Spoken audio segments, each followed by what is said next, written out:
তো bad blood 2024-এ তো Jimmy Uso already return করে দিয়েছে, এবং আমরা যে ভাবছিলাম যে রোমান রিন্সের ব্লাড লাইন হয়তো এবার ফিরে আসবে, সেটা অলরেডি গঠন শুরু হয়ে গিয়েছে।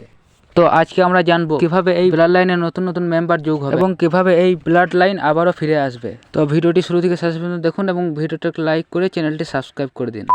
তো আমি আগের কোনো একটা ভিডিওতে বলেছিলাম যে সর্বপ্রথম জিমি উসো এবং রোমান রিন্স মিলে এই ব্লাড লাইনকে ওঠানোর চেষ্টা করবে, আর ঠিক সেটাই হয়েছে এবং আমরা জিমি উসো এবং রোমান রিন্সকে এক হয়ে যেতে দেখেছি। তো এখন প্রশ্ন হলো যে আর কোন নতুন মেম্বার যে এই ব্লাড লাইনে যোগ দিবে, মানে এরপরে মেম্বারটা কে হতে পারে। তো আমি যদি এখানে হুট করে বলে দিই যে উসো, তাহলে এখানে অনেকগুলো প্রশ্ন সামনে আসছে। তো তার মধ্যে মেন প্রশ্ন হলো যে উসো এখন আছে রতে, তাই সে তো কোনোভাবে স্ম্যাকডাউনে এসে এই ব্লাড লাইনে যোগ দিতে পারবে না। কিন্তু তাও মেনে নিলাম যে ডাব্লিউডাব্লিউ থেকে র থেকে স্ম্যাকডাউনে নিয়ে এলো, কিন্তু তারপরে তো কোনো লাভ হবে না, কারণ তার কাছে এখন রয়েছে ইন্টারকন্টিনেন্টাল চ্যাম্পিয়নশিপ, আর এই চ্যাম্পিয়নশিপটি হচ্ছে রয়ের চ্যাম্পিয়নশিপ। মানে যদি তাকে র থেকে স্ম্যাকডাউনে আনতে হয় তাহলে সর্বপ্রথম তাকে এই চ্যাম্পিয়নশিপটি হারতে হবে। আর যে উসোর যেহেতু বেশি দিন হয়নি চ্যাম্পিয়ন হওয়ার, তার এখন তো সে হারবে না, বা ডাব্লিউডাব্লিউ তাকে এত তাড়াতাড়ি হারাবে না। তো এসব কারণের জন্য যে উসো আপাতত এখন ব্লাড লাইনে যোগ দিতে পারছে না। কিন্তু যে উসো না পারলেও একজন আছে যে পারতে পারে, সেটা হচ্ছে সেমি জেন।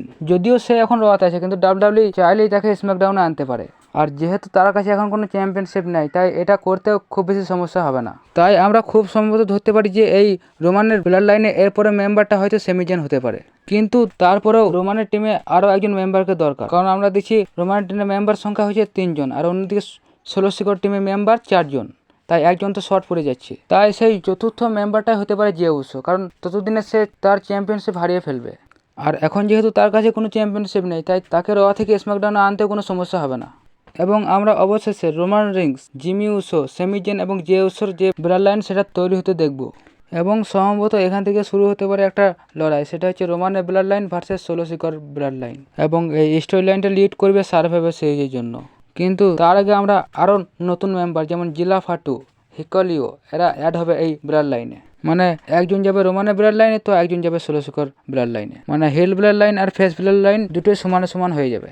আর হ্যাঁ, রোমানের ওয়াইসম্যান পল হিমেনকে আমরা কিছুদিনের মধ্যে ডাব্লিউডাব্লিউতে রিটার্ন করতে দেখতে পাবো। আর আমাদের আমেরিকান নাইটমেয়ার কোডি রোডস, যেখানে শুরু থেকেই ব্লাড লাইনে গল্পে যুক্ত ছিল, সে এখন অন্য গল্পে যুক্ত হয়ে গেছে, মানে কেভিন ওসের সঙ্গে। তাই সে তো এখন ব্লাড লাইনে গল্পে জড়াচ্ছে না।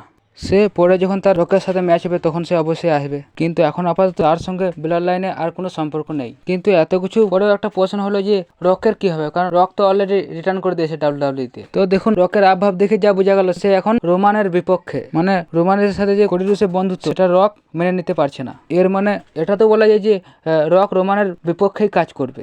তো এটা তো হতেই হতো, কারণ রক ভার্সেস রোমানের ম্যাচ করাতে গেলে তো তাদের মধ্যে ঝামেলা হতেই হতো, আর সেটারই বিল্ড আপ আমরা দেখতে পাবো। আর যেটা লিড করবে রক ভার্সেস রোমান রিংসের রেসেলমিনিয়া ম্যাচটার। তো এভাবে আমরা একটা গল্প থেকে বিভিন্ন ধরনের সিনারিও দেখতে পেতে পারি। তো ভিডিওটি এখানে শেষ করছি। ভিডিওটি ভালো লাগলে লাইক, কমেন্ট ও সাবস্ক্রাইব করে দেবেন। তো দেখা হচ্ছে পরের ভিডিওতে। Tata, good bye.